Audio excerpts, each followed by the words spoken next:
Radiation, radiation बच्चों, light के बारे में हम कुछ भी जो जानते हैं सभी पॉइंट रेडिएशन के लिए, सभी पॉइंट रेडिएशन में स्पीड 3 × 10⁸, ठीक है। रेडिएशन, तो जो भी चीज जानते हो लाइट के लिए सभी पॉइंट रेडिएशन के लिए हो जाएगा, ठीक है। अब यहां पर कुछ पॉइंट लिखते चलो। सबसे पहला point, no need of any medium, no need of any medium to transfer energy by radiation. No need of any medium to transfer energy by radiation. तो बच्चों रेडिएशन क्या बताइए, लाइट के लिए light can travel maximum speed in vacuum, so radiation सबसे अधिक कहां होगा, वैक्यूम में होगा, ठीक है। एनीवे, तो बच्चों इसके लिए कोई मीडियम की रिक्वायरमेंट नहीं है। आइए रेडिएशन में कुछ बेसिक पॉइंट, कुछ बेसिक पॉइंट लिखो। इंटेंसिटी, इंटेंसिटी और रेडियंसी और इमिसिव पावर सभी सेम है। रेडियंसी, इंटेंसिटी और इमिसिव पावर, सिंबल इस चैप्टर में ई लिया जाता है। रेडियंसी, इंटेंसिटी और इमिसिव पावर, लिखो to the point. It is energy radiated. It is energy radiated per unit time per unit area. It is energy radiated per unit time per unit area. Energy radiated per unit time per unit area.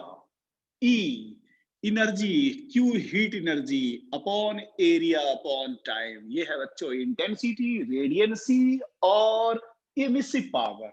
Energy upon time आप modify कर किसको कर सकते हो, power upon area, ठीक है।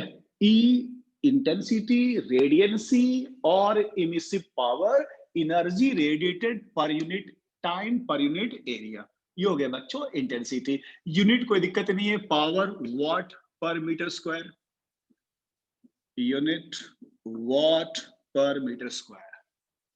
तो ये पहला टर्म हो गया इंटेंसिटी। दूसरा टर्म लिखो, दूसरा term spectral emissive power. Spectral emissive power,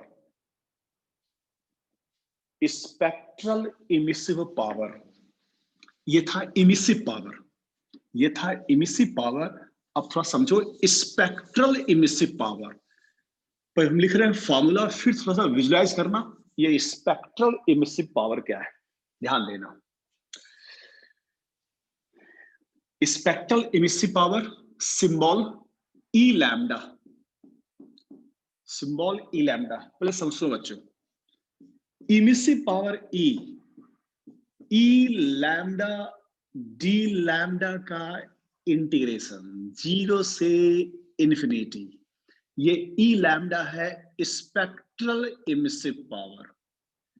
spectral emissive power, ये है इमिसिव पावर। अब थोड़ा विजुअलाइज करो बच्चों, जब आगे चल के पढ़ोगे सोलार रेडिएशन, सन से लाइट आ रहा है, ठीक है, उसका स्पेक्ट्रम होता है continuous. Continuous means every wavelength present, मतलब सनलाइट जितने फोटोन आ रहे हैं बच्चों, जब उसका मेजरमेंट किया गया तो उसमें हर एक वेवलेंथ प्रेजेंट था, हर वैल्यू प्रेजेंट हो, हर सीक्वेंस में हर वैल्यू प्रेजेंट हो, उसके लोगों ने नाम रखा कंटीन्यूअस मींस एवरी वैल्यू। कुछ टर्म पढ़ोगे जैसे hydrogen spectrum, structure of atom में कैसा उसका होता है, लाइन स्पेक्ट्रम। हाइड्रोजन एटम का स्पेक्ट्रम लाइन, लाइन कहने का मतलब ये है H से जो फोटोन निकल रहा है, एक वैल्यू गैप, फिर वैल्यू फिर गैप, तो हर दो फोटोन के लैम्डा के बीच बड़ा गैप है। लाइमेन, बाल्मर, तो उसके बीच एक बड़ा गैप है।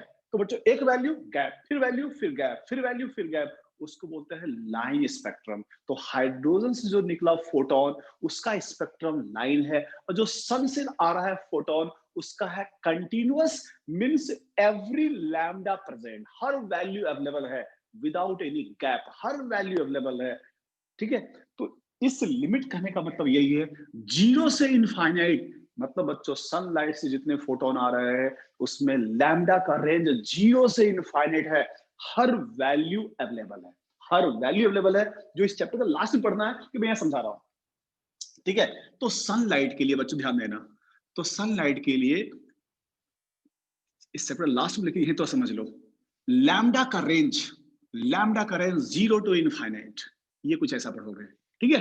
अब ध्यान दो बच्चों, तो सर ऊपर क्या है ध्यान देना, ऊपर है ई लैम्डा, ठीक है, ऊपर है ई लैम्डा, और इस ग्राफ का एरिया, इस ग्राफ का एरिया है ये ई, जो आगे चल के पढ़ोगे डिटेल्स में, लेकिन थोड़ा यहां समझ लो। स्पेक्ट्रल इमिसिव पावर, अब सुनो ध्यान दो बच्चा, सनलाइट से हर लैम्डा आ रहा है। अब मैं तुमसे बोलूं यार, ठीक है हर आ रहा है, मैं तुमसे बोलूं सिर्फ विजुअल लाइट का बताओ मुझे इंटेंसिटी, तो बच्चा उसमें सब रे है, अल्ट्रावायलेट भी है, इंफ्रा भी है, तो मैंने बोला सिर्फ विजुअल बताओ, तो तुमने सिर्फ विजुअल रेंज में जो फोटोन था तुमने उसी का एनर्जी काउंट किया, ठीक है, ओनली विजुअल रेंज का सिर्फ काउंट किया। वही चीज है बच्चों spectral, spectral defined for certain range, and E total, E total sun से जितने फोटोन निकले, कम वाले अधिक वाले, अल्ट्रा इंफ्रा विजिबल सब काउंट कर लो, तो टोटल एनर्जी, जितने फोटोन निकले सभी की एनर्जी को ऐड कर लो, total energy upon area upon time intensity. और मैंने बोला कि अच्छा सिर्फ तुम बताओ इंफ्रा का इंटेंसिटी, तुम सिर्फ इंफ्रा का यूज कर रहे हो, तो spectral emissive power is defined for certain range of wavelength and emissive power total range। यही बच्चों है ई लैम्डा स्पेक्ट्रल इंटीग्रेशन, बताओ टोटलिंग, तो सभी, अब तो तुम सोचो इसमें ये भी है ये भी है, तो टोटलिंग पूरे को टोटल कर दिए तो ये बन गया। तो सीधे बोलो spectral emissive power is intensity for certain range of wavelength, लिख लो अगले टर्म में, spectral emissive power it is intensity for certain range of wavelength या for unit range of wavelength, it is intensity for certain range of wavelength, एक range भी define करते हैं, देख लो emissive power spectral, इसका काम सबसे लास्ट में पड़ेगा। तो emissive power total energy, spectral defined for certain range of wavelength. तो बच्चों आज की क्लास का पहला टर्म हो गया इमिसिव पावर, सेकंड टर्म हो गया स्पेक्ट्रल इमिसिव पावर, ये सब कुछ बेसिक टर्म जो इस चैप्टर में काम पड़ेंगे। तो आज हम लोग को रेडिएशन पूरा करना है, थोड़ा एक्स्ट्रा टाइम लगेगा लेकिन एक्स्ट्रा आज रेडिएशन पूरा करना है, ठीक है। आइए अगला टर्म, ध्यान देना बच्चों, लाइट में भी पढ़िएगा, ठीक है, मैकेनिक्स में भी पढ़िएगा। मैकेनिक्स में कहां पढ़ेंगे, मैकेनिक्स में कुछ ऐसा पढ़ोगे बच्चों कि मान लो ये, ठीक है, जब बच्चों इसकी बात करो, ये कोई कांच का प्लेट है, पढ़ोगे लाइट में, तो जब इस पर लाइट देते हैं तो 100% लाइट ट्रांसमिट नहीं होता है, some light back, some light refract, और कुछ बाहर निकल गया, part of energy reflect back, part of energy absorbed and part of energy transmit, ठीक है। कितना बाहर निकलेगा कितना वापस, that depends upon the nature of material, that depends upon the nature of material. Suppose QI is the incident energy, reflected energy QR, absorbed energy QA, और बाहर निकला QT transmitted energy. By energy conservation QI is used reflection, absorption and transmission, ठीक है। QI equal to QR plus QA plus QT। अब ध्यान दो बच्चों, यहाँ का बेसिक टर्म रिफ्लेक्टिंग पावर और रिफ्लेक्टिविटी, नाम से क्लियर है, reflectivity reflected energy upon incident energy, ठीक है।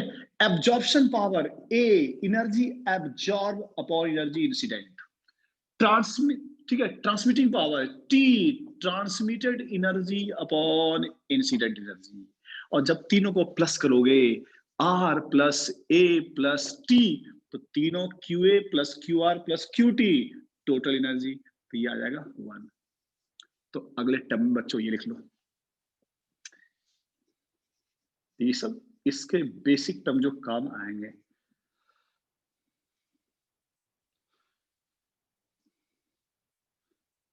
Absorption power,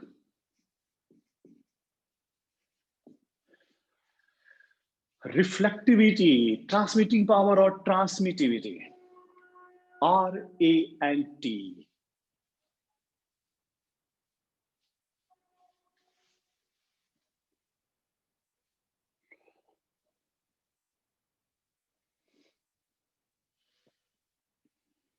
transmitting power, reflecting power और एब्जॉर्प्शन पावर, तीनों बच्चों रेशियो है, एनर्जी का रेशियो। तो RAT तीनों कैसी क्वांटिटी, डायमेंशनलेस।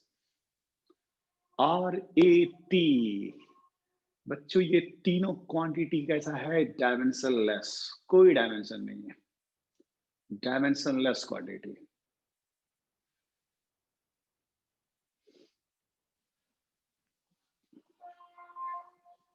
ठीक है, तो किसी प्लेट के ऊपर लाइट दिए, part of light back, part of energy absorb and part of energy transmit by energy conservation.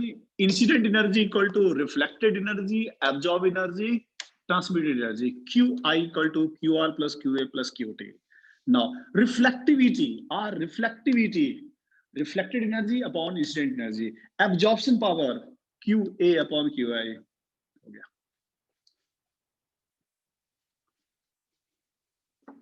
इस चैप्टर में कुछ जो बेसिक टर्म है थोड़ा उसको सीख लें, फिर उसके बाद चैप्टर ये स्टार्ट होगा।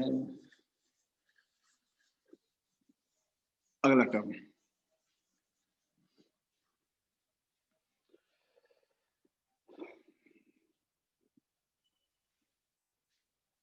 ध्यान दो बच्चों, अगला टर्म क्या है? अगला टर्म लिखो ब्लैक बॉडी।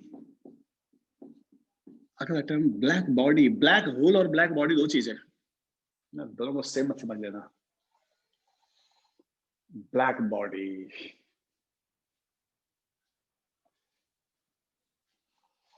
ब्लैक बॉडी,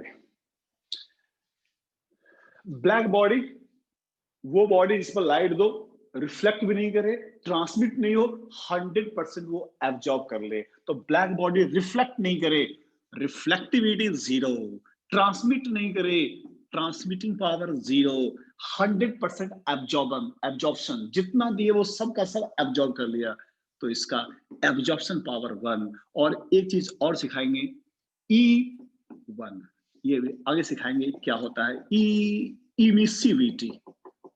तो black body which absorb all incident energy, जो 100% एब्जॉर्ब कर ले, रिफ्लेक्ट नहीं करे, ट्रांसमिट नहीं करे, 100% absorption is known as black body. तो black body reflection zero, transmission zero, 100% absorption. और ये बच्चों भी सिखाते हैं ये एमिसिविटी क्या है। तो ब्लैक बॉडी की ये 4 पॉइंट, ब्लैक बॉडी की ये 4 point, emissivity 0, absorption power 1, transmission 0, reflection 0, 100% absorption, 100% absorption black body।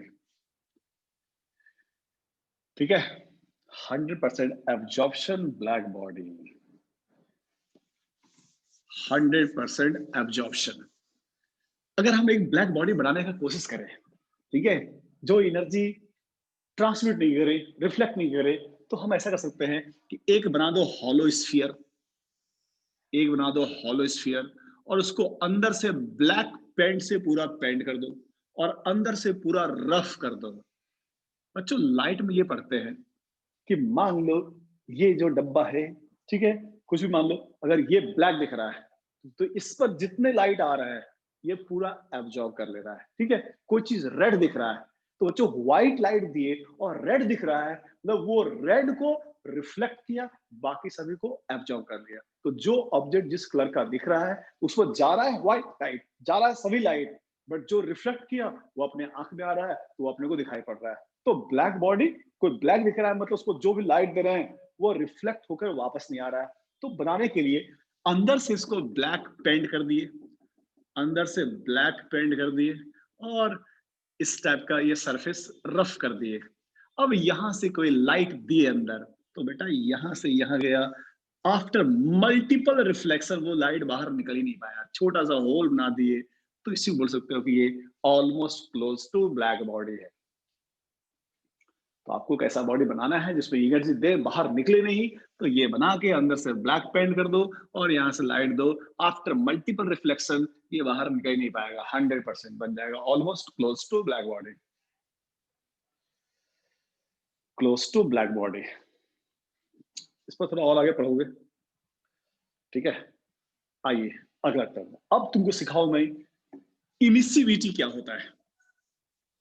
Emissivity, emissivity बच्चों आगे चल के पढ़ोगे, ठीक है।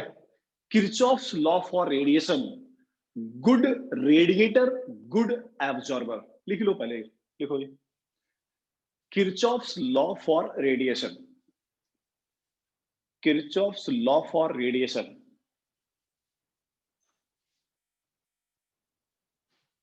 किरचॉफ्स लॉ फॉर रेडिएशन, लिखो at the same temperature, at the same temperature, ratio of emissive power to absorption power, at the same temperature, ratio of emissive power to absorption power for all body are same, for all body are same। फिर से ratio of emissive power to absorption power for all body are same, कब? at the same temperature। इसका कहने का मतलब ये है बच्चों, मान लो मेरे हाथ में तीन ऑब्जेक्ट है, ये पेन है, ये है और एक ये भी ले आया। अब ये तीन बॉडी है, कमरे का टेम्परेचर तीनों के लिए सेम है, जो कमरे का टेम्परेचर वही तीनों का टेम्परेचर है, ठीक है।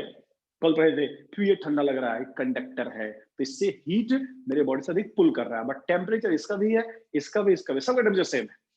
अब आइए किरचॉफ्स लॉ, इसका ई और इसका ए, इसका E बाय ए, इसका E2 बाय, इसका E3 बाय A3, तीनों का E बाय ए सेम।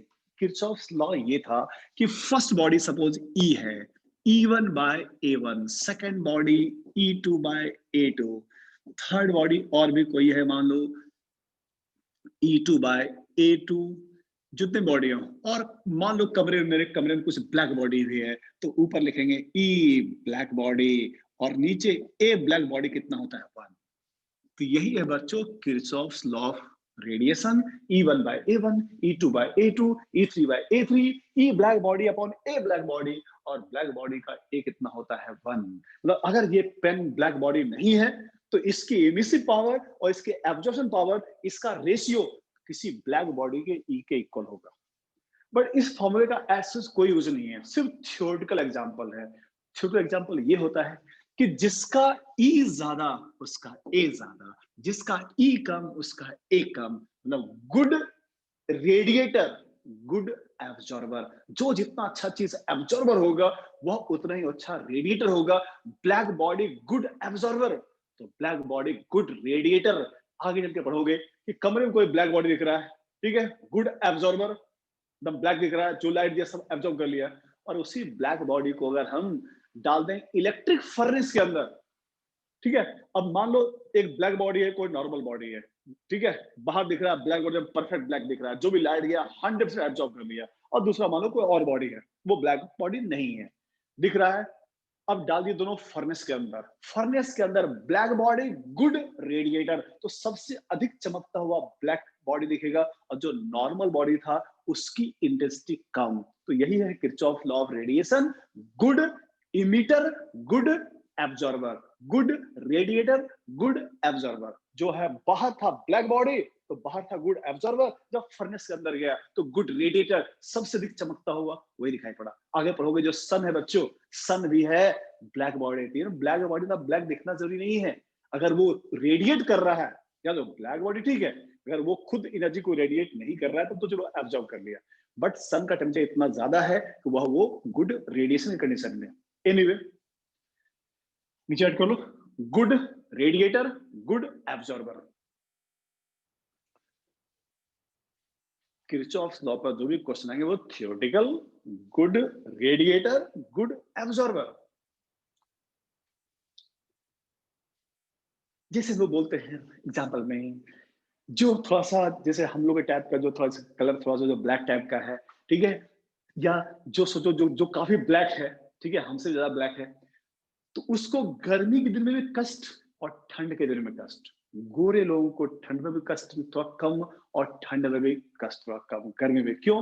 तो बच्चा जो ब्लैक बॉडी है, जो जिसका कलर थोड़ा डार्क है, तो गर्मी के दिन में बन गया वो गुड एब्जॉर्बर, तो हीट सभी को एब्जॉर्ब कर, उसको गर्मी भी ज्यादा, और ठंड के दिन में वो बन गया गुड रेडिएटर, तो बच्चा हीट अधिक कर रहा है, तो काले लोगों को ठंड भी ज्यादा और गर्मी भी ज्यादा।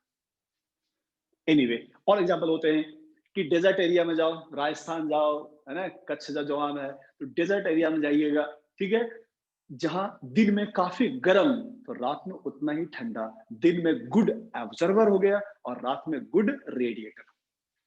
तो किर्चॉफ्स लॉ के जितने एग्जांपल बस यही है, गुड एब्जॉर्वर गुड रेडिएटर, जो जितना अच्छा एब्जॉर्ब करेगा उतना ही अच्छा वो रेडिएट करेगा जब उसका टेम्परेचर ज्यादा हो जाएगा तो। आइए अगला पॉइंट, अब लिखो इमिसिविटी, समझो क्या होता है इमिसिविटी। सेम शेप साइज का एक बॉडी है और एक बॉडी ये है, एक बॉडी ये ब्लैक बॉडी है, ये एक कोई ब्लैक बॉडी है और ये कोई नॉर्मल बॉडी है। Emissivity, e comparison, comparison of body, इसका ई और इसका ई का कंपैरिजन, तो e emissive power of body divide by emissive power of black body. किसी बॉडी का कंपेयर करो उसकी इंटेंसिटी किसी नॉर्मल बॉडी से, ठीक है, तो यही टर्म कहलाता है इमिसिविटी।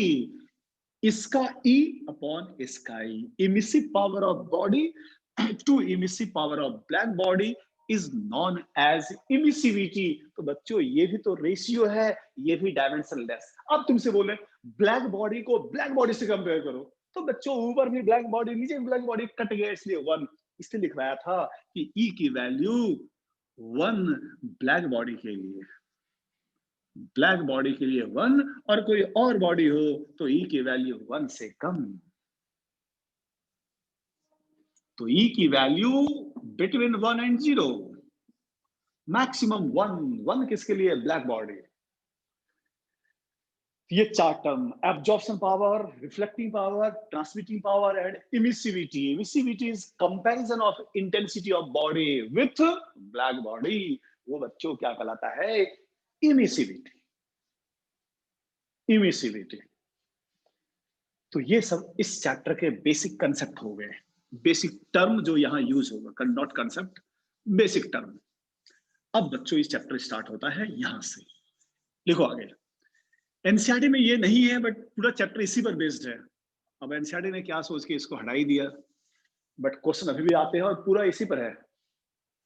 देखो स्टीफेंस लॉ फॉर रेडिएशन, पूरा रेडिएशन तो इसी लॉ पर है, Stephen's law for radiation, E proportional to T की power 4,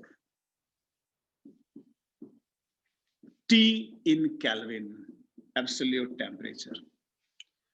Stephen's law, emissive power proportional to fourth power of absolute temperature, E equal to sigma Stephen's constant into T की power 4। थोड़ा और modify कर रहे हैं, E, ये ऊपर का ई है बॉडी के लिए, सॉरी ब्लैक बॉडी के लिए, अगर कोई और बॉडी होगा तो उसके साथ टर्म लगाना पड़ेगा इमिसिविटी, ई सिग्मा टी की पावर 4। ई क्या है भाई? Intensity. For black body sigma T की पावर 4, किसी और बॉडी के लिए ई सिग्मा टी की power 4। Sigma is the Stefan's constant, sigma Stefan's constant, और ई क्या था? इंटेंसिटी। तो अगर मैं बोलूं सिग्मा का बताओ यूनिट, तो ई था वॉट पर मीटर स्क्वायर, तो वॉट पर मीटर स्क्वायर, और यहां का केल्विन चला गया, केल्विन की पावर 4। ये रहा सिग्मा की unit, Stefan's constant. So Stephen's law, emissivity power of a body proportional to fourth power of absolute temperature, E equal to sigma T की power 4 for a body, E sigma T की power 4 for black body, sigma T की power 4. तो Stephen's law ये बोल रहा है कि कोई सा भी बॉडी जिसका टेम्परेचर 0 केल्विन से ज्यादा है तो हर बॉडी एनर्जी रेडिएट करेगा, हर बॉडी एनर्जी रेडिएट करेगा. सही बच्चों, हम लोग भी अपने बॉडी से एनर्जी रेडिएट कर रहे हैं. अब एनर्जी रेडिएट करने का लॉजिक क्या है, तो सोचो, ध्यान से सोचो. हम लोग का बॉडी, ठीक है, जब पढ़ोगे इसके बाद केटीजी जो भी है, तो बच्चों किसी भी मॉलिक्यूल का कोई सा भी बॉडी जिसका टेम्परेचर 0 केल्विन से ज्यादा है तो बच्चों वो बॉडी वाइब्रेट कर रहा है. ठीक है, ये पढ़ोगे केटीजी में. अगर किसी बॉडी का टेम्परेचर 0 केल्विन हो जाए, -273 डिग्री सेल्सियस पर हम लोग के बॉडी का जितना मॉलिक्यूल है वो वाइब्रेट करना बंद कर देगा. तो बच्चों ये पढ़ोगे, हम लोग पढ़े भी थे, इस सॉलिड में जितने आइटम है जो भी है, all item vibrate about it's mean position. सब वाइब्रेट कर रहा है. ठीक है, वाइब्रेशन कौन कंट्रोल कर रहा है? टेम्परेचर ज्यादा तो वाइब्रेशन ज्यादा, टेम्परेचर कम तो वाइब्रेशन कम, और कम करते जाओ कम होते गया. तुम कर दो 0 केल्विन, -273 पर मॉलिक्यूल रुक गया बच्चों, तो अपन भी रुक जाएंगे. अगर हम लोग ऐसी जगह चले जाएं जहां का टेम्परेचर -273 डिग्री से सेल्सियस हो. ठीक है, एनीवे, तो भाई स्टीवन का ये सोचना था, कोई भी मॉलिक्यूल है जिसका टेम्परेचर 0 से ज्यादा है, 0 केल्विन से ज्यादा, -273 से ज्यादा है, तो हर बॉडी एनर्जी रेडिएट कर रहा होगा. ठीक है, अब एनर्जी रेडिएट का लॉजिक क्या है? अब सुनो बच्चों, ये पेन वाइब्रेट कर रहा है, velocity variable, it have acceleration, और पढ़ते हम लोग इलेक्ट्रोमैग्नेटिक वेव चैप्टर में, static charge produce only electric field, moving charge produce electric and magnetic field, and accelerated charge, कहीं चार्ज बच्चों एक्सेलरेट कर रहा है तो हम लोग के बॉडी के मॉलिक्यूल के अंदर चार्ज है, और बच्चों मॉलिक्यूल वाइब्रेट कर रहा है, molecule have acceleration, velocity variation, velocity बदल रहा है. तो ये पेन वेलोसिटी बदल रहा है, मींस इट हैव एक्सेलरेशन, और मॉलिक्यूल के अंदर जो चार्ज है, charge have acceleration, and by EM wave theory accelerated charge will produce electromagnetic wave. तो बच्चों हम लोग के बॉडी का मॉलिक्यूल वो वाइब्रेट कर रहा है, और उसके कारण बॉडी से क्या निकल रहा है? Electromagnetic wave. तो मेरे बॉडी से तुम्हारे बॉडी, तुम्हारे घर में जितने बॉडी दिख रहे हैं, दीवार दिख रहा है, फ्रिज दिख रहा है, हर से लाइट, हर से ईएम वेव निकल रहा है. अब मेरे बॉडी से भी ईएम वेव निकल रहा है, लेकिन हम लोग देख नहीं पा रहे हैं. क्यों भाई? तो हम लोग का देखने का लिमिट है.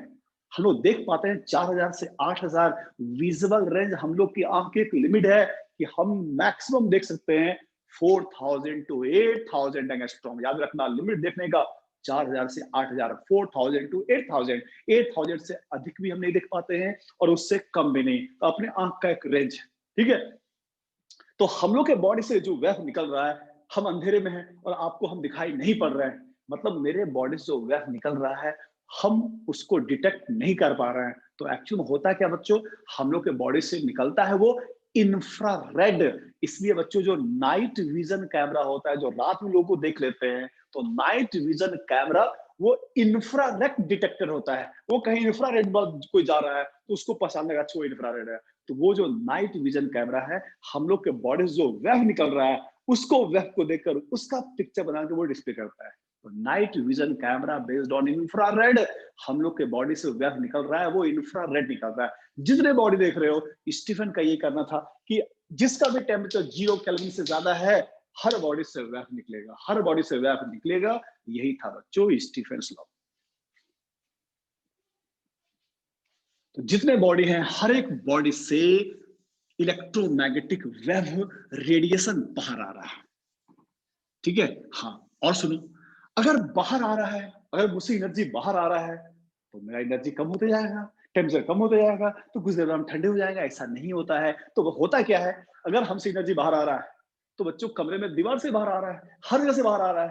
तो हर अब हमसे जो बाहर निकला, ठीक है, तो दीवार जो आ रहा है लाइट, वो अपने अंदर जा रहा है, और जो अपने से निकला वो दीवार पर जा रहा है। तो अपने बॉडी पर इमिशन और एब्जॉर्प्शन दोनों प्रोसेस चल रहा है, दोनों प्रोसेस चल रहा है। अपने जो इमिट हुआ तो आसपास के लोगों के पास गया, और लोगों से जो इमिट हुआ वो अपने बॉडी में आ रहा है। और हम लोग का बॉडी का टेम्परेचर कांस्टेंट है, इसका मतलब अपन जितना निकाल रहे हैं उतना ही हम ले रहे हैं। Emission equal to absorption. तो बच्चों, हर body, every body at any temperature radiate as well as absorb। तो कुछ ऐसा बना रहे हैं कि ये एक बॉडी है, इस बॉडी का टेम्परेचर टी है, सराउंडिंग मान लो टी नॉट पर है, मान लो बाहर का टेम्परेचर, ये जो भी बाहर का बॉडी है वो टी नॉट पर है।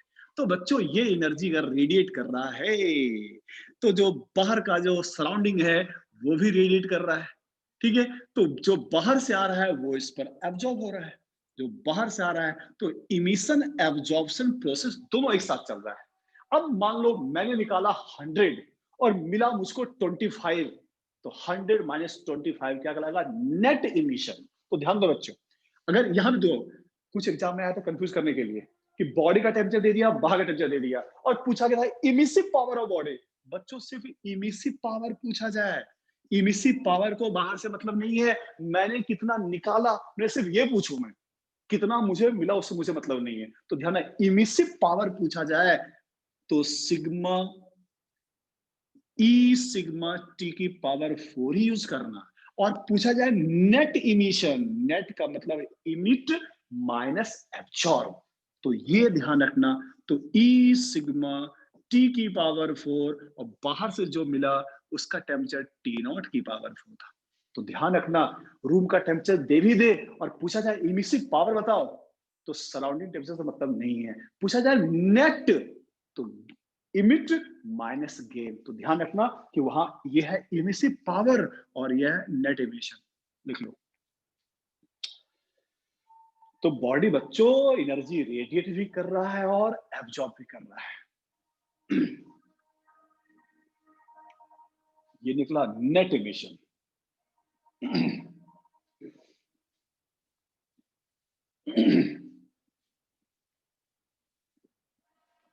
तो इमिशन और एब्जॉर्प्शन दोनों प्रोसेस साथ चलता है। ये निकला ई नेट, ये निकला ई नेट।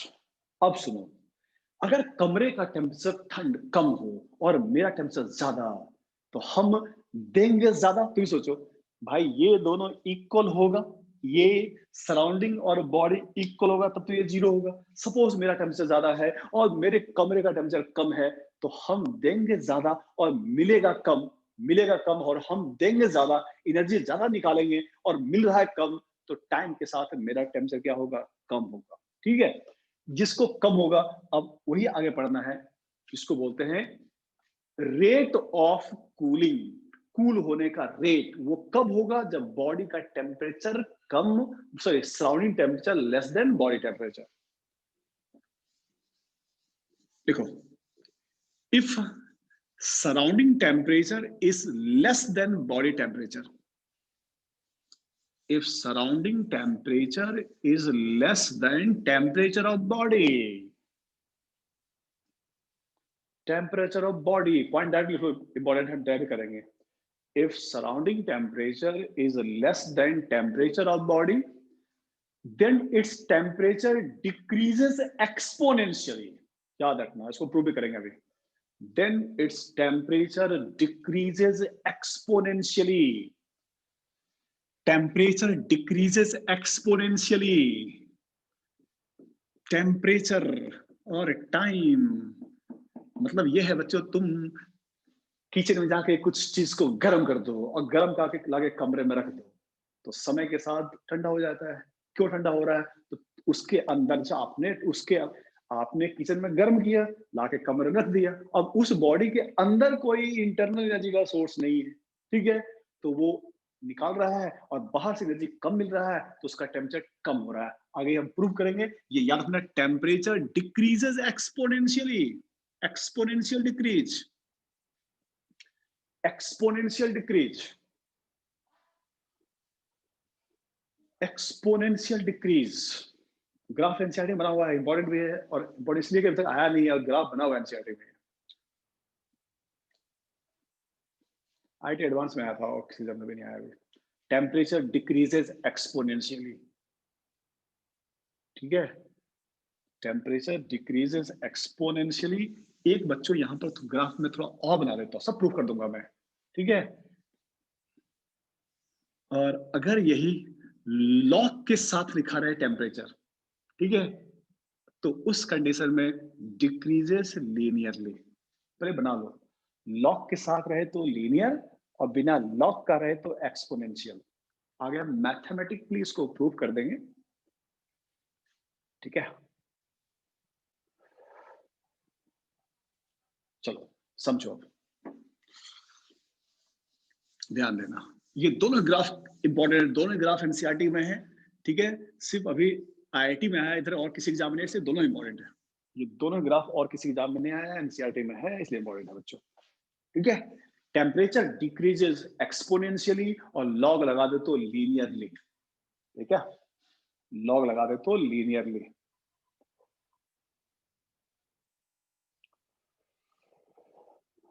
लेकिन लॉग तुमको पढ़ाना पड़ेगा, चलो लॉग का थोड़ा बेसिक, चलो को पहले आते हैं। आइए स्टीफेंस लॉ से नेट इमिशन, प्लीज समझ लो, नेट इमिशन क्या लिखे थे, ई सिग्मा टी की पावर 4 माइनस टी नॉट की पावर 4। थोड़ा बेसिक मैथ के लिए समझा रहे हैं, फिर तो लिख ही चुके, रख ले रहा है, डिक्रीज एक्सपोनेंशियली, थोड़ा समझ लो। ई क्या पढ़े थे, energy upon area upon time.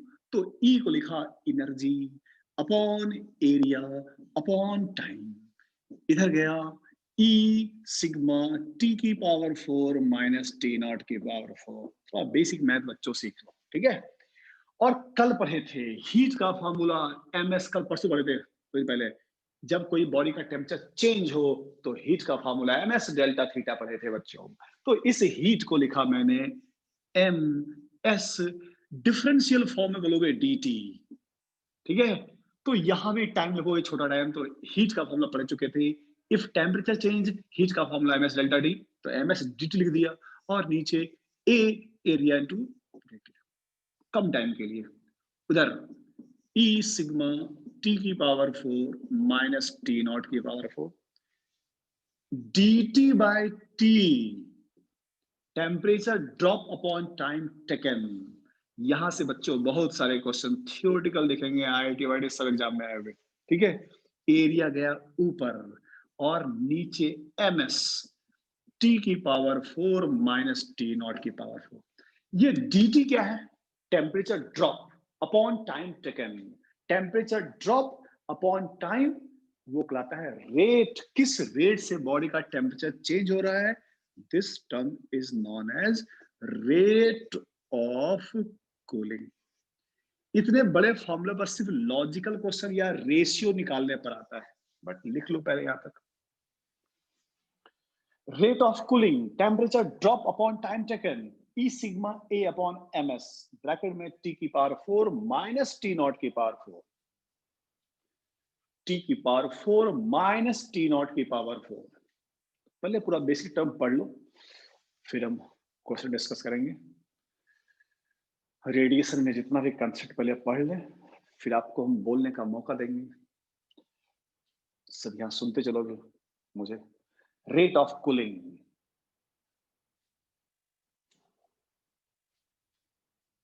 Temperature drop, तो ये लाया ई का फॉर्मूला, आज पढ़े थे हीट अपॉन ए टाइम, और हीट का फॉर्मूला पढ़े थे कैलोरीमेट्री में, temperature change MS delta theta, तो एमएस डीटी, कम टाइम लिए डीटी, तो कम टाइम तो ये डीटी हो गया, ऊपर टेम्परेचर ड्रॉप ये बन गया।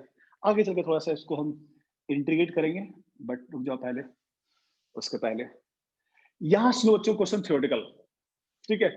रेशियो निकालने क्वेश्चन करवाएंगे बाद में, सिर्फ लॉजिकल सुनो। Rate of cooling inversely proportional to mass. Question, hollow sphere, दो sphere made of same material means E same material E same। अब देखो बच्चों, two sphere made of same material, ठीक है, one hollow another solid, एक solid है और एक हॉलो है, गर्म करके छोड़ दिए कमरे में, कमरे में ठंडा पहले कौन होगा, हॉलो स्फीयर। क्यों, तो rate of cooling inversely proportional to mass, तो जिसका मास कम उसका रेट ठंडा होने के रेट ज्यादा, तो जिसका ठंडा होने का रेट ज्यादा वो जल्दी ठंडा होगा बच्चों। तो rate of cooling inversely proportional to mass, तो हॉलो स्फीयर का मास कम, सॉलिड का मास ज्यादा, तो पहले कौन ठंडा होगा? हॉलो स्फीयर, मास कम, तो रेट ऑफ कूलिंग फास्ट। और सुनते चलो, rate of cooling proportional to area. एक कोई स्फीयर है और तुमने उसको दबा के बना दिया प्लेट, दोनों को गर्म करके ठंडा करना छोड़ दिए। ऑब्वियस है पहले ठंडा कौन होगा? प्लेट। क्यों? तो मैंने क्या बोला? One sphere another plate having same मास। दो स्फीयर था, एक को दबा के तुमने बना दिया प्लेट, दोनों का मास क्या है? Same. Hollow sorry sphere disc having same mass, तो mass same, rate of cooling proportional to area. तो बच्चों सरफेस एरिया जितना बढ़ाओगे रेट ऑफ कूलिंग उतना ही ज्यादा होगा। तो तुम सोचो आजकल ठंड बढ़ गया है, तो ठंड के दिन में हम लोग यूं करके सोते हैं और गर्मी के दिन में हम फैल के सोते हैं। तो बच्चों ठंड के दिन में अपने बॉडी को यूं कर लेते हैं, अपने हम लोग सरफेस एरिया को कम कर रहे हैं। तो सरफेस एरिया कम, तो बच्चे एकदम पूरा लिपट के यूज करके सोते हैं, तो सरफेस एरिया कम कर दिए, तो सरफेस एरिया कम करने से रेट ऑफ कूलिंग हम स्लो कर देते हैं और गर्मी दिन में हम फैल के सोते हैं, जिससे बॉडी से बहुत ईएम वेव निकले और अपन थोड़ा ठंडा फील कर रहे हैं। एनीवे, तो rate of cooling proportional to area.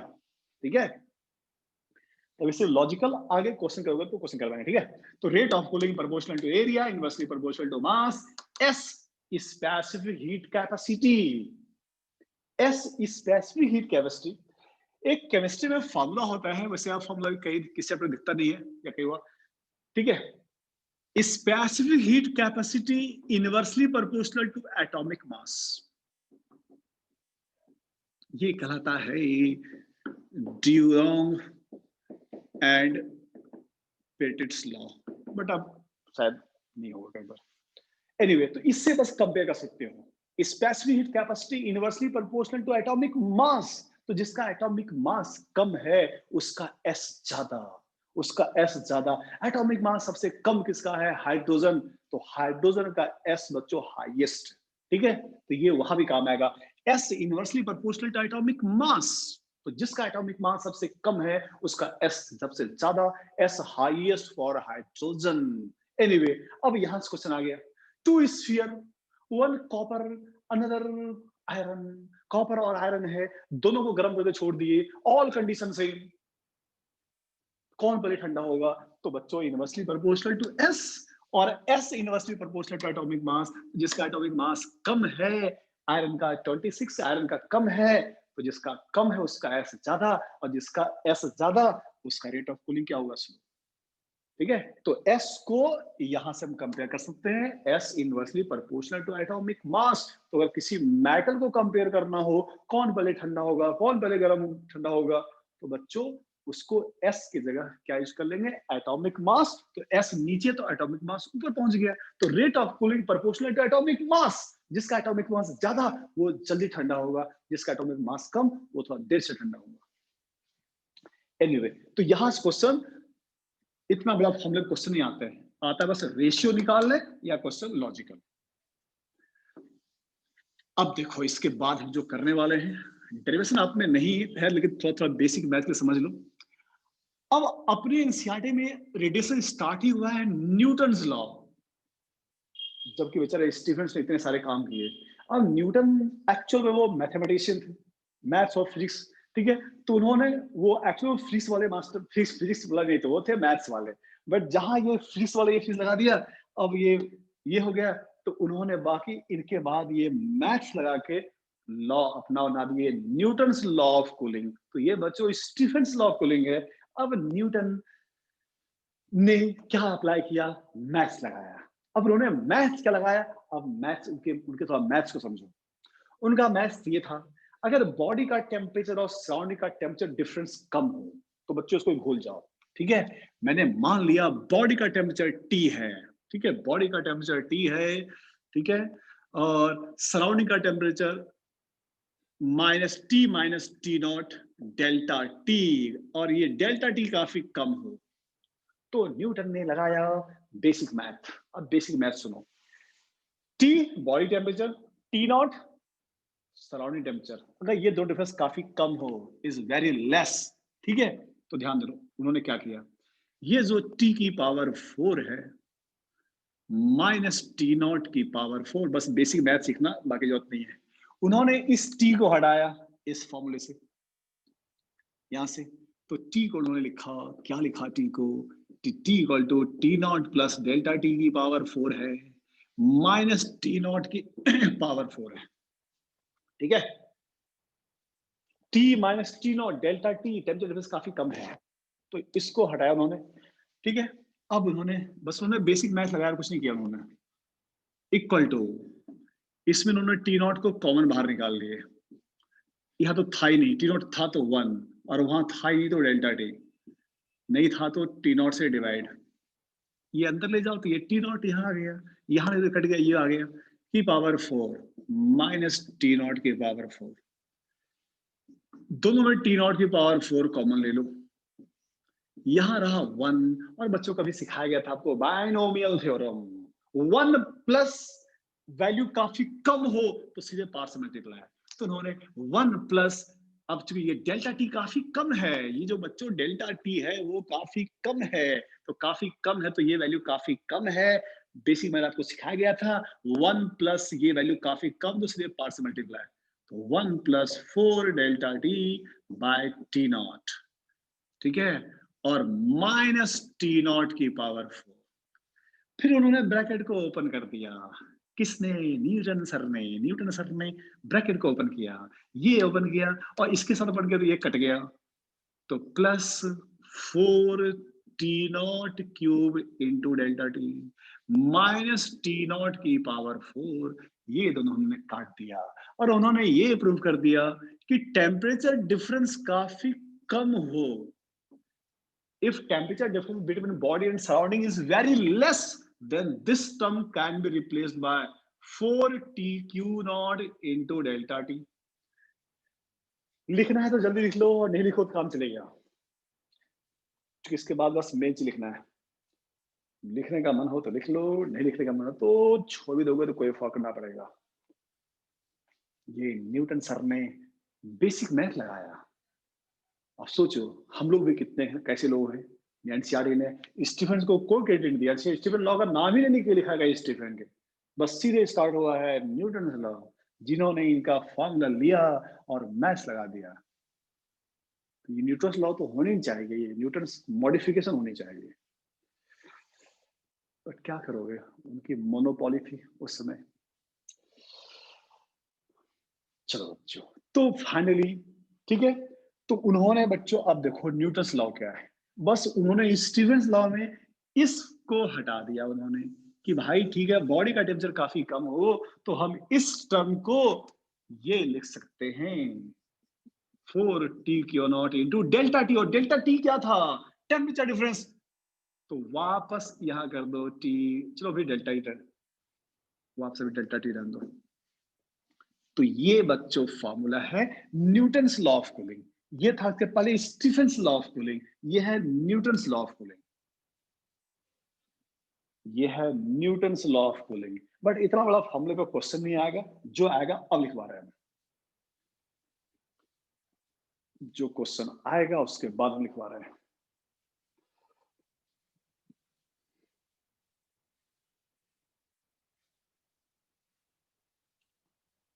तो इतना बड़ा फॉर्मूला बस कैसे आएगा मैंने समझा दिया, काम नहीं पड़ेगा, अब जो आएगा अब वो देखो,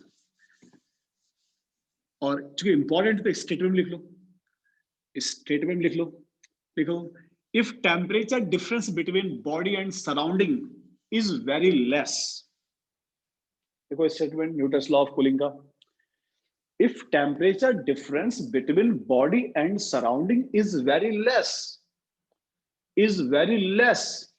then rate of cooling proportional to temperature difference, then rate of cooling proportional to temperature difference between body and surrounding,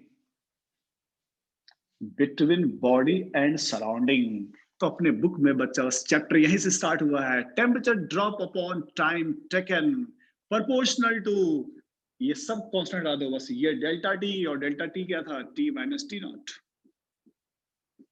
तो अपने बुक में बच्चों एनसीईआरटी में रेडिएशन यहां से स्टार्ट हुआ है, Newton's law of radiation, rate of cooling proportional to temperature difference between body and surrounding.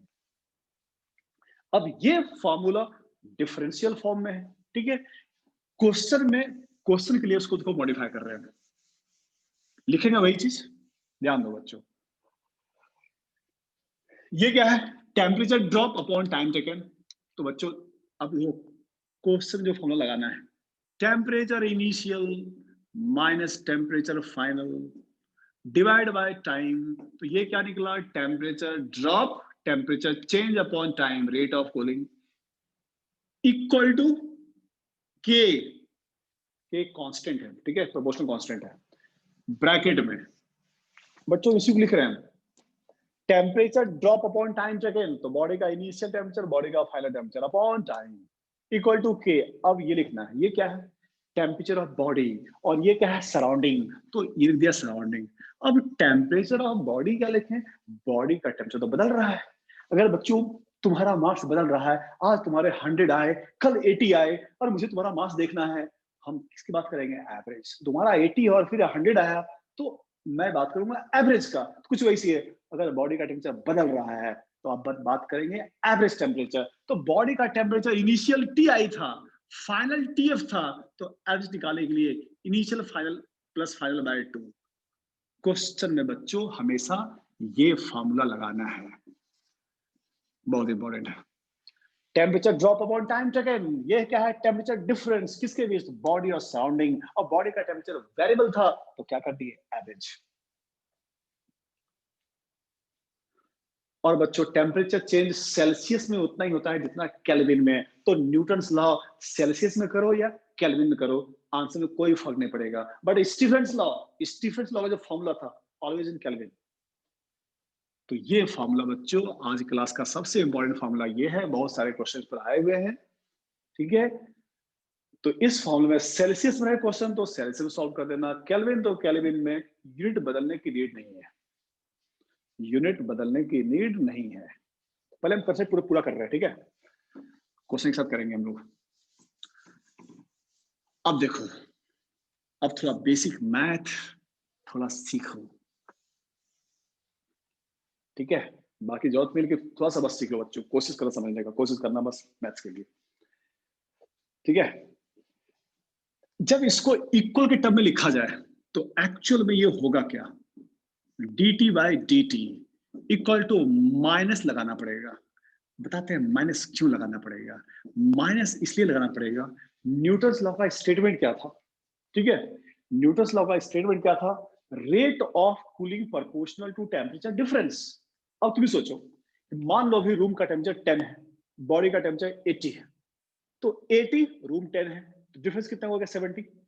इसका टेम्परेचर ठंडा हो रहा है, कम हो रहा है, तो जैसे से ये टेम्परेचर इसका कम होगा तो कमरे के साथ उसका टेम्परेचर डिफरेंस क्या होगा, कम होगा। तो टाइम के साथ कमरा तो टेम्परेचर फिक्स है, बॉडी का टेम्परेचर ज्यादा था, बॉडी का टेम्परेचर कम हो रहा है, कम हो रहा है, कम हो रहा है, तो कमरे के साथ टेम्परेचर डिफरेंस क्या हो रहा है, कम हो रहा है, और टेम्परेचर डिफरेंस कम हो रहा है तो रेट ऑफ कूलिंग कम होगा, रेट ऑफ कूलिंग कम होगा। तो यहां से बच्चों तो लॉजिकल क्वेश्चन भी आते हैं, सुनो लॉजिकल क्वेश्चन क्या आते हैं। किसी बॉडी का टेम्परेचर 100 है, तुम कमरे में रख दिए, 100 से 80 हुआ, 80 से 60 हुआ, 60 से 40 हुआ, और कमरा टेम्परेचर कम हो रहा है, तो मान लो रूम टेम्परेचर 10 पर है, मान लो रूम टेम्परेचर जो है वो 10 डिग्री सेल्सियस पर मेंटेन किया हुआ है, तो बॉडी में जब 100 था तो डिफरेंस 90, ये बॉडी यहां पहुंचा तो difference 70, difference 50, difference 30, rate of cooling proportional to temperature difference, temperature difference कम हो रहा है तो रेट कम हो रहा है, रेट ठंड होने की रेट कम हो रहा है तो टाइम ज्यादा। तो क्वेश्चन लॉजिकल आता है, यहां से यहां होने में टाइम t1, ये t2, ये t3, तो डायरेक्ट आंसर मार देना, t1 सबसे कम, t2 उससे ज्यादा, t3 उससे ज्यादा। क्यों, तो Newton's law, rate of cooling proportional to temperature difference, तो temperature difference between body and room is decreases, difference 90, difference 70, difference 50, difference 30, तो रूम के साथ डिफरेंस कम हो रहा है न्यूटन्स लॉ से। Rate proportional to temperature difference, difference decreasing, rate decreasing, rate कम हो गया तो टाइम ज्यादा लग रहा है, तो ये टाइम सबसे कम। तो ये भी लिख लो थोड़ा सा, डाइट के टिक मारने में काम आएगा।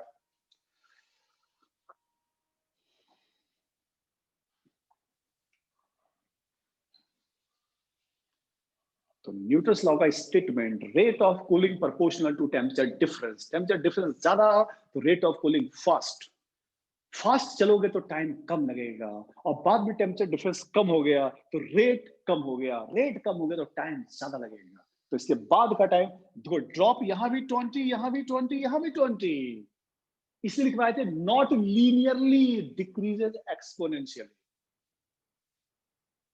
यहां से क्वेश्चन लॉजिकल आएगा तो टिक मारना सीधे, सॉल्व करने की जरूरत नहीं है।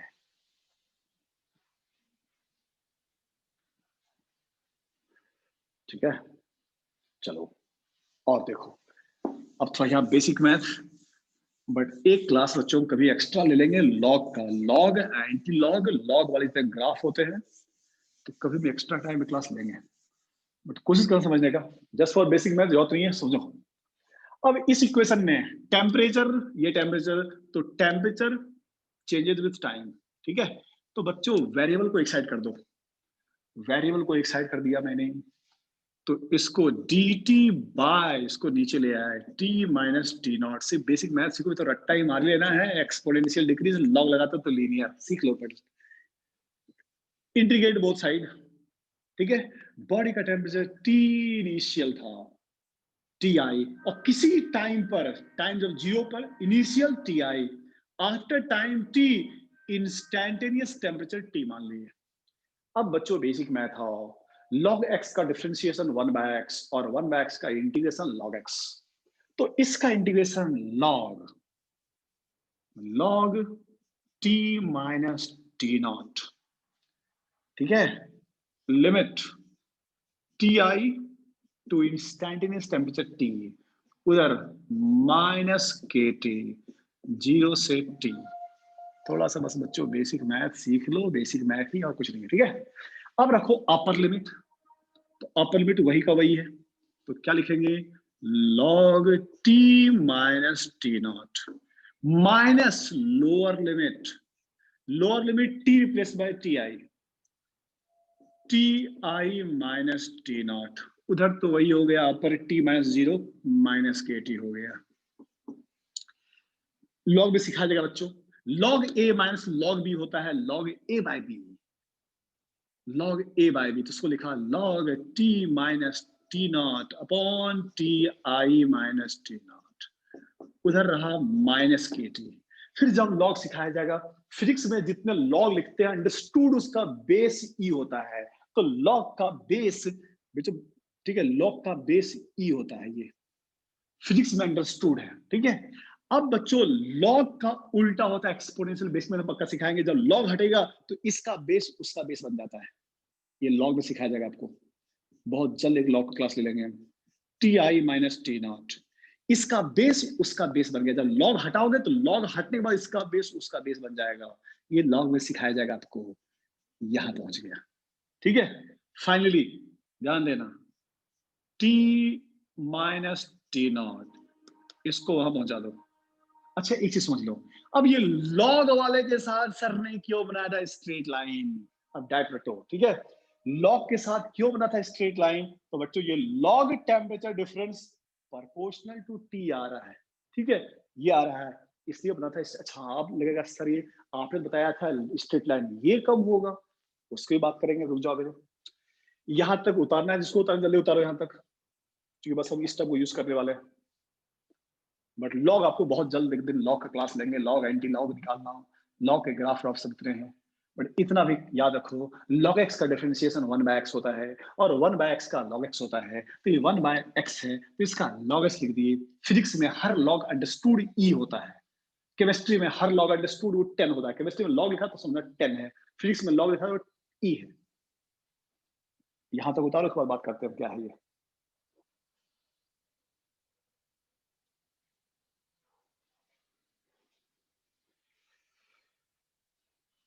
बेसिक मैथ के लिए बस सिखा रहा है बच्चों, सीखना भी चाहिए बेसिक मैथ, बहुत बड़ा बेसिक मैथ नहीं है इसमें, बट फाइनली रटना है। टेम्परेचर डिक्रीजेस एक्सपोनेंशियली और लॉग लगा हुआ वाला ग्राफ है तो लीनियरली कम करना। ठीक है, थोड़ा सीख भी लो आया कैसे, यहां तक उतार लो, उसके बाद बात करते हैं ये आया कैसे।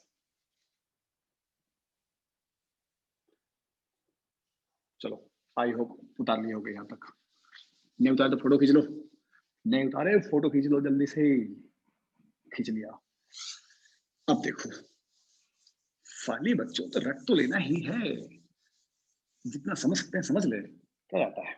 अब देखो बच्चों यहां तक पहुंच गए थे, अब बॉडी का इनिशियल टेम्परेचर और रूम का टेम्परेचर, ठीक है, इसको हम ऊपर ले रहा है बच्चों, ध्यान दो क्या हो रहा है, t minus T naught equal to, ये ऊपर आ गया, टी आई माइनस टी नॉट ई की पावर माइनस के टी। तो फाइनली बॉडी का टेम्परेचर टी इक्वल टू उधर गया टी नॉट। और थोड़ा फॉर्मूले को फील भी करोगे, फॉर्मूला सही हुआ भी कि नहीं हुआ, उसको फिर सिखाएंगे कैसे चेक करना है। ये बना बच्चों फार्मूला, तो ये हमें क्वेश्चन कभी नहीं आएंगे, श्योर रहना, और नहीं इसको टिक मारने आएगा, बस याद रखना temperature of body decreases exponentially. अब समझो, थोड़ा फॉर्मूला को चेक करो, ये फॉर्मूला सही था भी कि नहीं था यार, चेक करते बच्चों। ये बॉडी का कौन सा टेम्परेचर है, इंस्टेंटेनियस। ये बॉडी का कौन सा टेम्परेचर है, इंस्टेंटेनियस। हम लोग या बोलो temperature at the time T. ये बच्चों क्या है, temperature of body, temperature at time T. ये निकला बॉडी का temperature at the time T. अब मैं बेसिक मैथ सीखना, मैं बोलूं टी को 0 कर दो, बच्चों किसी पर भी पावर 0 1 होता है, ये 0 किए तो ये हो गया 1, और जब ये 1 हो गया तो ये दोनों कट गया, तो ऑब्वियस है किसके इक्वल हो गया, टी आई। सही बात है, अरे सही बात है। इनिशियल टेम्परेचर क्या लिए थे, टी आई, और इनिशियल में टी इक्वल टू 0, तो इस टी को रखो 0, तो ये हो गया 1, और ये कट गया, तो T equal to T I. सही बात है, मैं हम लोग वेरीफाई कर रहा हूँ कि बेसिक में गलती तो नहीं हुआ। अब मैं बोलूं इनफाइनाइट टाइम के बाद बताओ, तो यहां रखोगे टी इनफाइनाइट, तो बच्चों e की पावर सपोज माइनस इनफाइनाइट रखा हमने इनफाइनाइट, इसको नीचे ले आओ, तो यू कैन राइट e की पावर इनफाइनाइट। किसी पर भी पावर इनफाइनाइट हो तो इनफाइनाइट, तो नीचे हो गया इनफाइनाइट, 1 बाय इनफाइनाइट 0 हो गया। तो बच्चों जब t रखा 0 तो ये हो गया 1, और जब रखा t इनफाइनाइट तो ये हो गया 0, और ये हो गया 0, तो ये बच्चों 0 हो गया। तो t equal to T nought. सही बात है, तुम किसी बॉडी को गर्म करके कमरे में रख दो, और तुम 2-4 दिन के बाद जाओ देखने के लिए, तो देखोगे बॉडी का टेम्परेचर वही है जो कमरे का टेम्परेचर है। सही बात है, after a long time body का टेम्परेचर ये होगा, मतलब ये फॉर्मूला सही ड्राइव किया गया था। ठीक है, अब वापस जो अपने ग्राफ बनाए थे, तो बच्चों अब बताओ, जो ग्राफ बनाए थे temperature of body decreases exponentially, तो जो मैंने ग्राफ बनाया था वो टेम्परेचर और टाइम के बीच, टी इक्वल टू 0 तो इनिशियल, तो यहां जो पॉइंट था वो इनिशियल टेम्परेचर था, और temperature of body decreases exponentially. वैसे एनसीईआरटी में थोड़ा सा गलत क्या बोलोगे जो भी है, ये एनसीईआरटी ने इसको यहाँ टच नहीं किया है, यहाँ से नीचे कर दिया है। ठीक है, तो क्या सोच के छोड़ दो, एक्चुअली ये क्वेश्चन है यहाँ रखे, तो यहाँ तो initial body initial temperature T I होगा। अगर मान लो सपोज यहाँ ये एनसीईआरटी कर भी दिया है, तो ये मत सोचना तो कर दिया मतलब यहाँ से बच्चों यहाँ ये टेम्परेचर यही है, बट एक्चुअल ग्राफ ये होना चाहिए था। ठीक है, तो ये हो गया बच्चों temperature of body decreases exponentially. अब तो लॉग में समझाते हैं, समझा इसलिए रहे हैं कि किसी भी चैप्टर में बच्चों एक्सपोनेंशियल ग्राफ हो और लॉग लगा दे तो लीनियर कम होता है। इसे बस एक सिखा रहे हैं, आगे से कभी बोलना मत कि सर ये लीनियर क्यों हो गया, यही सीख लो। कहीं भी कोई सा भी ग्राफ मान लो, कहीं मान लो ये ग्राफ y और x के बीच दिया हुआ है, ये है, लॉग लगा दो, तो लॉग के बाद ये कर देना, बस सिंपल। एक समझ लो आता कैसे है, आगे के लिए डायरेक्ट रट लेना। यहां बस सीख लो बच्चों की लॉग लग गया तो ग्राफ ऐसा क्यों होगा। ध्यान दो बच्चों, इस इक्वेशन को देखो, यहां से देख रहे हैं log T minus T not, ठीक है, लॉग लगा हुआ है, इसको उधर ले गए तो log T I minus T nought minus के टी। ठीक है, इसलिए बच्चों अपने बुक में ये ग्राफ है, अगर y एक्सिस के ऊपर log t minus T not, ठीक है, और इधर है टाइम। तो बच्चों अगर अब बताओ, तो ये है 10, टाइम बढ़ेगा तो ये माइनस हो रहा है, तो माइनस हो रहा है, तो बच्चों सीधे बोलो ये y है और ये x है। सिखाए थे y equal to mx plus c। यानी बच्चों इसे लॉग लग गया तो ये कैसा डिक्रीज हो रहा है, लीनियर। जो ये है y एक्सिस है, ये y है, और t x है, तो ये c है और ये m है। इन्हें बच्चों ये रट लेना है, लॉग लग जाए तो लीनियर, लॉग नहीं हो तो एक्सपोनेंशियल। हर चैप्टर के लिए, हर चैप्टर के लिए, सिर्फ यही के लिए नहीं, आगे आने वाले किसी भी चैप्टर में लॉग लग जाए तो कर देना, डायरेक्ट स्ट्रेट लाइन कब होगा।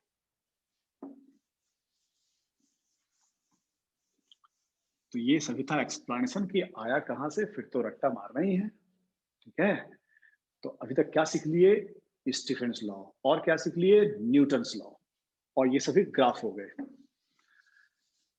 आगे लिखो, आगे लिखो बच्चों, एनर्जी डिस्ट्रीब्यूशन, आगे हेडिंग बनाओ, energy distribution in black body radiation, in black body radiation, in black body radiation. ठीक है, इसको समझना, यहां से बहुत सारे क्वेश्चन आते हैं थ्योरेटिकल। एनसीईआरटी में ग्राफ, जो ग्राफ यहां बनाने जा रहे हैं, जो खुद पहले बनाए थे, ये ग्राफ एनसीईआरटी में इस चैप्टर तो नहीं बना हुआ, ये ग्राफ बना हुआ है सेमी कंडक्टर चैप्टर में। बाकी सब चीज है वही, ये ग्राफ बना हुआ है 12th क्लास के सेमी कंडक्टर में, ग्राफ ये बना हुआ है एनसीईआरटी में, बट ये यहां पढ़ा रहे हैं रेडिएशन में। वहां ग्राफ क्यों बना हुआ है, तो वहां ये बना हुआ है कि हम लोग सोलार प्लेट में जो यूज करते हैं, सोलर प्लेट, ठीक है, ठीक है, उस सोलर प्लेट में हम लोग, अब सेमी कंडक्टर तो बहुत सारे होते हैं, सिलिकॉन होते हैं, जर्मेनियम में होते हैं, बहुत सारे होते हैं, तो हम लोग स्पेशली वहां पर सिलिकॉन ही यूज क्यों करते हैं, व्हाई नॉट जर्मेनियम या और कुछ क्यों नहीं। तो बच्चों इस ग्राफ में वहां कुछ ऐसा लिखा हुआ है, ठीक है, कि इस ग्राफ में इस पॉइंट पर एनसीईआरटी लिखा है कुछ यहाँ पर 1.5 वोल्ट। मतलब सुनो बच्चों, सन से जितने भी फोटोन आ रहे हैं, तो सबसे पहले ये है ब्लैक बॉडी रेडिएशन, मतलब ये सन के लिए है, ठीक है। सन से जितने भी फोटोन आ रहे हैं, हर फोटोन का लैम्डा से नहीं है, range of lambda from 0 to infinite. तो सबसे पहला बच्चों, सनलाइट से जितने फोटोन आ रहे हैं उसका लैम्डा का रेंज 0 से इनफाइनाइट है, ठीक है। उसके बाद ध्यान सुनना, ग्राफ ऊपर जाने का मतलब और ग्राफ नीचे आने का मतलब, ग्राफ ऊपर क्यों हो गया फिर नीचे क्यों आया। हम तो पढ़ते हैं फोटोन में एनर्जी का फार्मूला एच सी, जहां से बच्चों कंफ्यूजन बच्चों क्या होता है, जब पढ़ेंगे photon, energy of photon H C by lambda. Sir lambda बढ़ता है तो एनर्जी तो कम होता है, एनर्जी कम होता है तो ये कम होना तो समझ में आ रहा है, ये बढ़ क्यों रहा है। तो ध्यान सुनो बच्चों, ये एनर्जी है वन फोटोन का, ये एनर्जी है एक फोटोन का, और हम लोग बात कर रहे हैं सनलाइट से एक फोटोन है, बहुत सारे फोटोन आ रहे हैं बच्चों, ठीक है। तो ध्यान सुनो बच्चों, अगर हम वही फॉर्मूला से अगर समझाने की कोशिश करें आपको, तो बच्चों ई इंटेंसिटी एक्चुअल में होता क्या है, जहां क्लास आज स्टार्ट किए थे, एक्चुअल में इंटेंसिटी होता क्या है, इंटेंसिटी होता है टोटल एनर्जी, एक फोटोन की energy h C by lambda, n photon की energy n h C by lambda, ये निकला total energy upon area upon time, ठीक है। अब तुमसे बोले यहां से यहां ग्राफ कम हुआ क्यों, और यहां से यहां ग्राफ बढ़ने का लॉजिक, तो बच्चों इंटेंसिटी यहाँ एन भी है और लैम्डा भी है, इसका मतलब यहां से यहां ऊपर ले जाने के लिए एन रिस्पॉन्सिबल है, और यहां से यहां कम करने के लिए लैम्डा रिस्पॉन्सिबल है। मतलब यहां से ऊपर जा रहा है एन बढ़ रहा है, मतलब यहां पर जो फोटोन का नंबर है वो है मैक्सिमम है, ठीक है। तो ग्राफ ऊपर कौन ले गया, एन ले गया, और ग्राफ को ये नीचे कौन किया, लैम्डा किया। यहां पर n मैक्सिमम है, तो बच्चों एनसीईआरटी ने यहां कुछ ऐसा लिखा है, ठीक है, कि इस पॉइंट पर उन्होंने लिखा है कि जो इस पॉइंट पर मतलब सन से जितने फोटोन आ रहे हैं, ध्यान बच्चों, बताया सन में सब लाइट आ रहा है, इंफ्रा अल्ट्रा सब आ रहा है, ठीक है, सबका जब नंबर देखा गया, देखा अच्छा गामा का नंबर काफी कम था, गामा फोटोन काफी कम थे, अरे गामा बहुत ज्यादा थे तब अपने काम लग जाते, तो देखा गया ये कि सन रेडिएशन में काफी कम एनर्जी वाले फोटोन भी काफी कम थे, काफी कम एनर्जी वाले फोटोन भी काफी कम थे, और काफी अधिक एनर्जी वाले भी कम थे, बीच वाले वैल्यू वाला एनर्जी वाला फोटोन सबसे ज्यादा था, और वो सबसे ज्यादा ये नंबर है ये, और यहां पर लिख दिया मैंने लैम्डा मैक्सिमम, कंफ्यूज मत करना, लोगों ने शुरू से ही गलत चीज बता दिया, तुम लोग गलत ही पढ़ रहे हैं, लेकिन यही पढ़ना है लैम्डा मैक्सिमम। हम लोग क्या समझते हैं सर ये लैम्डा तो मैक्सिमम उधर होगा, बच्चों ये लैम्डा मैक्स गलत कन्वेंशन है, बट यही समझना है lambda max is not lambda max, it is lambda, it is lambda for which intensity maximum, इस लैम्डा पर एक्चुअल में बच्चों ये मैक्सिमम है, तो लोगों ने गलत कन्वेंशन शुरू से लिख दिया, तो यही पढ़ना है लैम्डा मैक्स का मतलब लैम्डा मैक्सिमम मत समझना, lambda maximum is the wavelength for which intensity maximum, तो सन से जितने बच्चों आ रहे हैं फोटोन सभी एनर्जी में इक्वल डिवाइडेड नहीं है, ठीक है, गामा का फोटोन काफी कम, ठीक है, सबसे लोअर जाओ, सीक्वेंस तो रख लो बच्चों, रखना ही पड़ेगा चल के फोटोन में, ठीक है, रख लो, सबसे हाईएस्ट एनर्जी गामा, उससे कम एक्सरे, उससे कम अल्ट्रा, उससे कम वायलेट, वायलेट से कम रेड, रेड से इंफ्रा, इंफ्रा के बाद माइक्रो, माइक्रो के बाद रेडियो, रेडियो के बाद शॉर्ट, शॉर्ट के बाद लॉन्ग, एनीवे तो ये सीक्वेंस में, तो बच्चों देखा गया गामा का नंबर भी काफी कम था, रेडियो वेव भी काफी कम थे, तो ये देखा गया रेडियो जो सनलाइट आ रहा उसमें रेडियो वाला बहुत कम था, गामा भी कम था, ये भी कम था और ये भी कम था, बीच वाला वैल्यू ये सबसे ज्यादा है, तो ऑब्वियसली जिसका फोटोन सबसे ज्यादा होगा तो उसी फोटोन की एनर्जी के इक्वल हम सोलर प्लेट यूज करेंगे, तो सोलर प्लेट में बच्चों जिसका नंबर सबसे, तो ये देखा गया वहां लिखा हुआ है कि सिलिकॉन का पढ़ोगे जब उसके बारे में, उसकी एनर्जी 1.5 होता है, 1.1 होता है सिलिकॉन की, ठीक है, और सोलर में जो सबसे अधिक होता है वो 1.5 होता है, सबसे अधिक नंबर वाले जो फोटोन आ रहे हैं सन से, उसमें सबसे अधिक नंबर वाले जो फोटोन है उसकी एनर्जी 1.5 है, और सिलिकॉन के लिए 1.1 चाहिए, तो जस्ट ज्यादा होता है जिससे कि सोलर प्लेट को वर्क करता है, सोलर प्लेट की सिलिकॉन यूज करते हैं, उसका 1.1 एनर्जी होता है, और जो सन से सबसे अधिक नंबर में आ रहा है वो है 1.5, तो जस्ट हमको अधिक होना चाहिए, इसलिए ये ग्राफ एनसीईआरटी बना हुआ सही नहीं करना, बल्कि काम यहाँ भी पड़ेगा, तो इसका ग्राफ का मतलब यही है, काफी कम लैम्डा वाले भी कम है, काफी अधिक लैम्डा वाले कम है, और 20 वाले वैल्यू पर नंबर सबसे ज्यादा है, लिखो फटाफट यहां तक, तो याद रखो ऊपर से, यहां से ऊपर कौन बढ़ाया, ड्यू टू एन, यहां से ऊपर ले जाने के लिए रिस्पॉन्सिबल ये एन था, और यहां से कम के लिए रिस्पॉन्सिबल लैम्डा था, तो बढ़ाया एन, और लैम्डा के कारण ये कम हो रहा है, चलो इसको लिखने की जरूरत क्या है, ये आपको याद रहेगा, तो इंटेंसिटी एन पर भी डिपेंड कर रहा है और लैम्डा पर भी, तो लिख देता हूं यहां पर, ऊपर गया ड्यू टू एन और नीचे आया ड्यू टू लैम्डा, तो दो फैक्टर काम कर रहा है इंटेंसिटी में, नंबर ऑफ फोटोन और उस फोटोन की लैम्डा, दो फैक्टर पर वर्क कर रहा है, तो ऊपर ले गया ड्यू टू एन और नीचे आया ड्यू टू लैम्डा, और ये हर वैल्यू अवेलेबल है, इसलिए बोलोगे ये स्पेक्ट्रम कैसा है, solar spectrum is continuous, solar spectrum is continuous, solar spectrum is continuous, चलो ये हो गया ब्लैक बॉडी, हाँ इसमें एक जो चीज सुनना, ध्यान सुनना बच्चों, ये पहला पॉइंट हो गया, दूसरा लिखो, तुम ही सोचो अगर बॉडी का सन का टेम्परेचर और ज्यादा हो जाए तो उससे और निकलेगा फोटोन, इसका मतलब टेम्परेचर बढ़ाने से इंटेंसिटी बढ़ेगा, कहां से, स्टीफेंस लॉ से, E equal to sigma T की पावर 4, तो टेम्परेचर बढ़ाने पर इंटेंसिटी बढ़ेगा, और इंटेंसिटी बढ़ेगा, और बताए थे इस ग्राफ का एरिया क्या शो करेगा, ये है ई लैम्डा स्पेक्ट्रल, और इस ग्राफ का पूरा एरिया क्या शो करेगा, इमिसिव पावर। ये नोट कर लो, area of graph represent emissive power.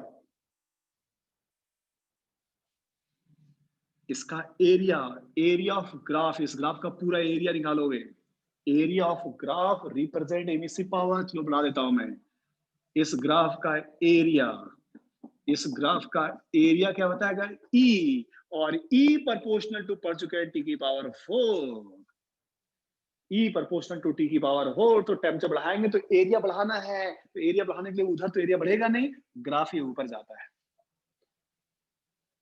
E proportional to T की पावर 4। और नीचे नोट करना, if temperature increases, if temperature increases emissive power increases, temperature increases emissive power increases, so graph will shift upward, temperature increases emissive power increases, so graph will shift upward। तो बच्चों temperature बढ़ाने से graph ऊपर shift होगा। तो question ये भी आएगा, ये है T1, ये है T2, ये है T3, तो जिसका एरिया सबसे ज्यादा है उसका टेम्परेचर सबसे ज्यादा है। तो टेम्परेचर बढ़ाने से ई बढ़ा तो एरिया बढ़ेगा, एरिया बढ़ेगा तो ई ग्राफ ऊपर जाएगा। तो इसका एरिया कम है, इसका एरिया ज्यादा है, इसका एरिया और ज्यादा है। और अगला पॉइंट देखो, तो टेम्परेचर बढ़ाने से ग्राफ ऊपर जाएगा, ठीक है, यहां समझ में आ गया, ग्राफ ऊपर जाएगा। अब ऊपर भी जाएगा तो सीधे ऊपर जाएगा या उधर जाएगा या इधर जाएगा। अब उसके लिए बच्चों एक लॉ और पढ़ना है, और ये भी लॉ एनसीईआरटी में नहीं है, लेकिन ये भी उतना ही इंपॉर्टेंट है, विन्स लॉ। ऐसा होता है wins displacement law, wins displacement law या सिंपली विन्स लॉ। ये क्या होता है, ये क्या है, ध्यान सुनो। लैम्डा मैक्स को लैम्डा मैक्सिमम समझ लेना। Lambda maximum is the wavelength for which E maximum, Wien's law, lambda maximum equal to T equal to Wien's constant। यहां से बच्चों क्वेश्चन डायमेंशन यूनिट में भी विन्स कांस्टेंट के यूनिट वेवलेंथ मीटर केल्विन, तो Wien's constant के unit metre kelvin. Lambda maximum into T equal to Wien's constant. अब समझो ये विन्स लॉ का यूज क्या है, ठीक है, लिखो, ऐसे समझो बच्चों। लैम्डा रटना भी है, आज रटे भी थे, 4000 से 8000, अपन देखने का रेंज 4000 से 8000, 4000 टू 8000। 8000 किसका, रेड का, 4000 किसका, वायलेट का, ठीक है। तो रेड का सबसे ज्यादा होता है 8000, जिसका लैम्डा ज्यादा उसकी एनर्जी कम, क्यों, इक्वल टू एचसीओ लैम्डा। छोड़ो। अब बच्चों लैम्डा जो होता है, लैम्डा रेड कलर का 8000 एंगस्ट्रॉम, लैम्डा वायलेट का अप्रोक्स 4 होता है 37, अप्रोक्स याद करने के लिए सिंपल कर देते हैं। अब होता क्या बच्चों, जब किसी बॉडी को गर्म करते हो, lambda t equal to constant, तो बच्चों lambda maximum inversely proportional to temperature. Temperature बढ़ाओगे किसी बॉडी का तो लैम्डा मैक्सिमम कम होगा, और लैम्डा कम होगा तो लैम्डा कम किसका है, वायलेट का। तो बॉडी, किसी बॉडी को गर्म करने पर जो उसका कलर चेंज होता है, बॉडी को गर्म करते जाओ कलर चेंज हो रहा है। स्टार्ट में गर्म किए रेड, और गर्म किए येलो, और गर्म किए, तो टेम्परेचर बढ़ाते जाओ तो लैम्डा कम होते जाएगा, और लैम्डा कम होते जाएगा, टेम्परेचर पहले शुरू में कम था तो रेड, बढ़ाए टेम्परेचर लैम्डा कम हो रहा है, तो शुरू में गर्म किए तो रेड था, और गर्म किए तो येलो हुआ, और गर्म किए तो ब्लू हो गया, और गर्म किए तो व्हाइट हो गया। व्हाइट का मतलब सभी कलर मिक्स हो गया, तो क्या दिखा, व्हाइट। तो कहीं ऐसा क्वेश्चन आ जाए, ये 4 बॉडी है, बताओ किसका टेम्परेचर सबसे ज्यादा है, तो व्हाइट का सबसे ज्यादा है। एनीवे लिखो, colour variation, colour variation of a body, colour variation of a body with temperature, color variation of a body with temperature can be explained by, with temperature can be explained by Wien's law। Can be explained by Wien's law, can be explained by Wien's law. तो lambda maximum inversely proportional to t, तो t ज्यादा, ठीक है, तो या बोलो t inversely proportional to lambda. तो lambda कम तो टेम्परेचर ज्यादा, और लैम्डा कम किसका है, वायलेट का। तो बोल सकते हो टेम्परेचर, इसके पास ब्लू होता है, ब्लू का ज्यादा, उससे कम येलो का टेम्परेचर, उससे कम रेड का टेम्परेचर। और कोई बॉडी में परफेक्ट व्हाइट दिख रहा है तो सबसे ज्यादा, सभी कलर मिक्स हो गया व्हाइट। तो यहाँ क्वेश्चन लॉजिकल आते हैं। तो किसी बॉडी को गर्म करने के साथ उसका जो कलर चेंज हो रहा है, तो बच्चों एक डिवाइस यूज करते हैं, पायरोमीटर। ब्लास्ट फर्नेस का अंदर का टेम्परेचर निकालना होता है तो ऐसे नहीं, तो थर्मोमीटर ले गया, ब्लास्ट फर्नेस लगा दिए, ठीक है। तो बच्चों किसी का टेम्परेचर मेजर करना है तो ब्लास्ट फर्नेस का टेम्परेचर मेजर करते हैं पायरोमीटर से।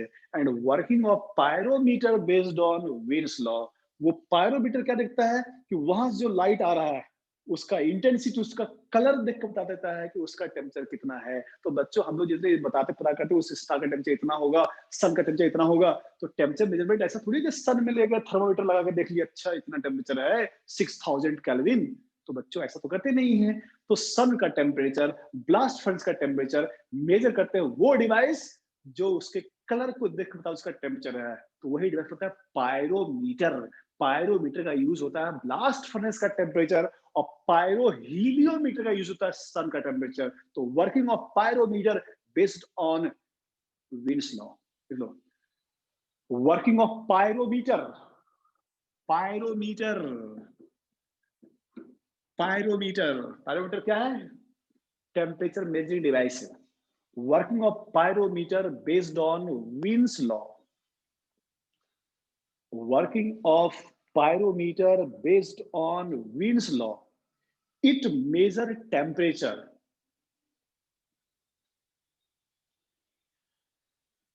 It measure very high temperature. It measure very high temperature. ठीक है, तो पायरोमीटर का यूज होता है बच्चों यहाँ पर। और सुनो वापस फिर से, टेम्परेचर बढ़ाने पर ग्राफ ऊपर जाएगा, और ग्राफ ऊपर करने पर लेफ्ट क्यों जाएगा, सब बहुत इंपॉर्टेंट बच्चों, भले सब एनसीईआरटी में नहीं, बहुत इंपॉर्टेंट है। सबसे पहले ऊपर ले गया विन्स लॉ, और लेफ्ट साइड ऊपर ले गया स्टीफेंस लॉ। तो एक्चुअली बच्चों गर्म करने पर ग्राफ ऊपर और लेफ्ट की हो जाता है, क्यों, तो यहाँ पर लैम्डा मैक्स इसका ये था, ऊपर गया तो लैम्डा मैक्स ये, और नीचे गया तो लैम्डा मैक्स ये। तो बोलो बच्चों टेम्परेचर बढ़ाने से इमिसिव पावर बढ़ गया, इमिसिव पावर बढ़ गया तो एरिया बढ़ाना है, एरिया बढ़ेगा इसलिए ऊपर ले गए। और लेकिन टेम्परेचर बढ़ाने से, टेम्परेचर बढ़ाने से बच्चों लैम्डा मैक्सिमम कम हो रहा है, और लैम्डा मैक्सिमम ये पॉइंट था, लैम्डा मैक्सिमम तो कम होने के लिए इधर जा रहा है। तो ऊपर ले गया स्टीफेंस लॉ, और ग्राफ को लेफ्ट ले गया विन्स लॉ। ग्राफ को लेफ्ट ले गया बच्चों विन्स लॉ, और ऊपर ले गया स्टीफेंस लॉ, ऊपर ले गया स्टीफेंस लॉ। मुझे लगा आज रेडिएशन एक क्लास और लगेगा, रेडिएशन पर एक क्लास और लगेगा, तो अगर कन्वेक्शन काफी छोटा है तो कल अपना रेडिएशन भी हो जाएगा, और कन्वेक्शन का जो छोटा सा टुकड़ा है, कन्वेक्शन में कोई